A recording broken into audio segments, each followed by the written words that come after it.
நாடளாவிய ரீதியில் உள்ள தேசிய பாடசாலைகளில் 110 அதிபர்களுக்கு வெற்றிடம் நிலவுவதாக கல்வி அமைச்சு தெரிவித்துள்ளது.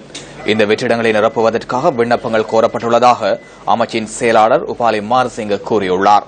அரசு சேவைகள் ஆணைக்குழுவின் பரிந்துரைகளுக்கு அமைய போட்டி பரீட்சையொன்றை நடத்தி புள்ளிகளின் அடிப்படையில் பொதுத் தேர்தலின் பின்னர் தேசிய பாடசாலைகளுக்கான அதிபர்களை நியமிக்க உள்ளதாக கல்வி அமைச்சின் செயலாளர் மேலும் தெரிவித்துள்ளார். போதைப்பொருள் மாதத்தை முன்னிட்டு மட்டக்களப்பு ஏறாவூர் பகுதியில் போதைப்பொருள் ஒழிப்பு விழிப்புணர்வு பேரணி ஒன்று இன்று முன்னெடுக்கப்பட்டது. போதைப்பொருள் விழிப்புணர்வு பேரணியை ஏறாவூர் நகர் பிரதேச செயலகம் ஏற்பாடு செய்திருந்தது.